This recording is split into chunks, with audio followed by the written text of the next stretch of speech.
Good morning, guys. It's Cheyenne here, and we are working on our morning vocal warm-up practice.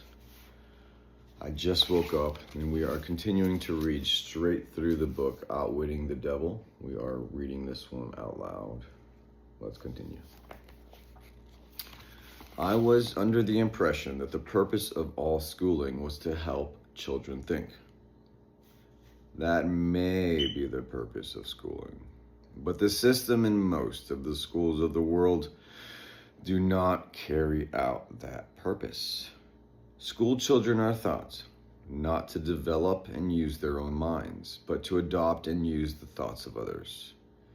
This sort of schooling destroys the capacity for independent thought, except in a few rare cases where children rely so definitely upon their own willpower that they refuse to allow others to do their thinking. As I understand you, the churches, the schools, and the homes of the world are all allied with your cause to a degree, and all of them are helping you to convert people into drifters. Is that your claim? Not merely my claim, but the actual fact. If your claim is correct, you control almost everything civilization represents. If your allies are found in the homes, in the public and private schools, in the churches, where could one turn for dependable help in learning how to think accurately? Accurate thought is the business of my opposition, not mine. What relationship, if any, has your opposition with the homes, the churches, and the schools? Your reply to this question should be interesting. Here's where I make use of some more of my clever tricks. I cause it to appear that everything done by the parents, the school teachers, and the religious instructors is done by my opposition. This diverts attention from me while I manipulate the minds of the young.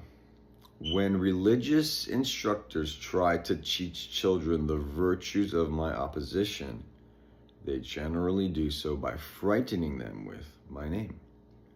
That is all I ask of them. I kindle the flame of fear into proportions which destroy the child's power to think accurately. In the public schools, the teachers further my cause by keeping the children so busy cramming non-essential information into their minds. They have no opportunity to think accurately or to analyze correctly the things their religious instructors teach them. In the homes, the parents say family prayers and ready? No, it's supposed to be read. I want to start that one over. In the homes, the parents say family prayers and read the family Bible and talk vaguely in the name of my opposition of the glories to come after death, but they restrain their children from doing any independent thinking on the subject of life and death. This leads to indecision, fear, and the fixed habit of drifting. Do you claim for your cause all those who are bound by the habit of drifting? No. Drifting is only one of my tricks through which I take over the power of independent thought. Before a drifter becomes my permanent property, I must lead him on and ensnare him with another trick. I will tell you about this other trick after I finish describing my methods of converting people into drifters. Do you mean you have a method by which you can cause people to drift so far away from self-determination that they can never save themselves? Yes, a definite method. And it is so effective, it never fails. Do I understand you to claim your method is so powerful, your opposition cannot reclaim those whom you have permanently ensnared through drifting? I claim just that. Did I not tell you in the beginning that I control 98 out of every 100 people living? Do you think I would control so many people if my opposition could prevent me? Nothing can stop me from controlling people except people themselves. Nothing can stop me except the power of accurate thought. People who think accurately do not drift on any subject. They recognize the power of their own minds. Moreover, they take over that power and yield it to no person or influence. I understand from your claims that your opposition controls very few people. My opposition controls only 2 out of every 100. The 2 who think for themselves. Go ahead and tell me more of the methods by which you cause people to drift to hell with you.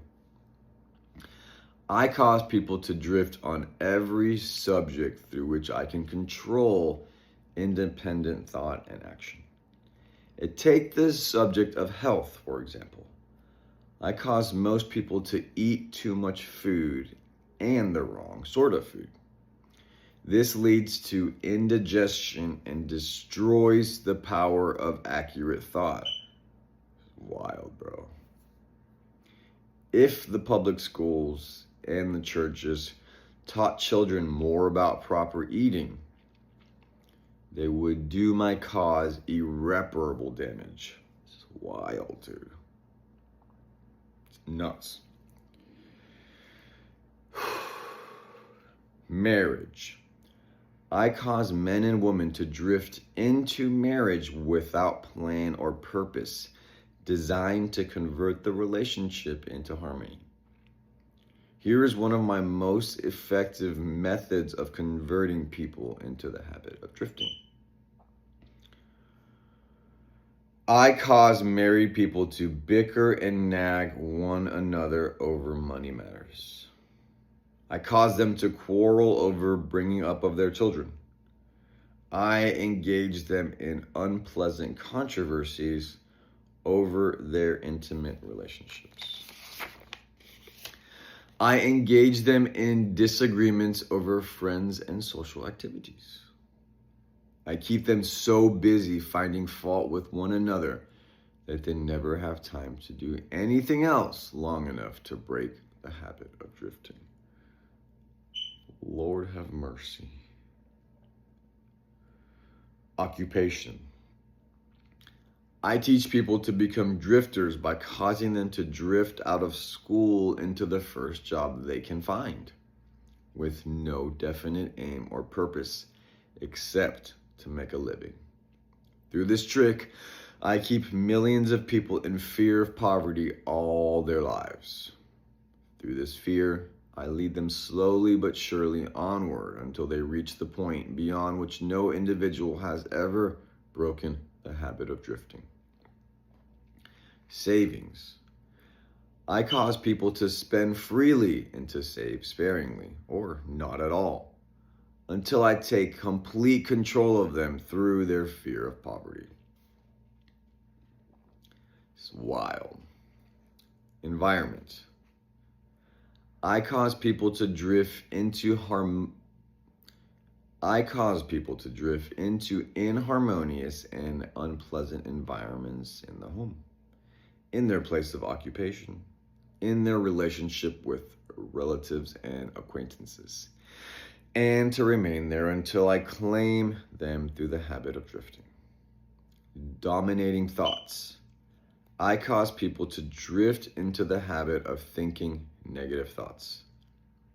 This leads to negative acts and involves people in controversies and fills their minds with fears, thus paving the way for me to enter and control their minds.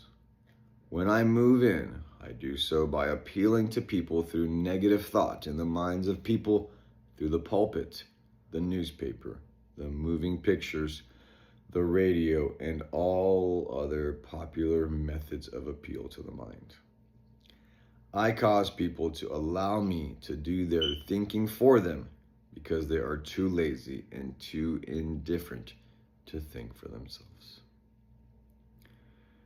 All right, guys, I believe that might have been the most important 2 pages that I have read in my entire life. Hope you guys have a fantastic day, and always remember to never give up on yourself, because you gotta be your own best friend.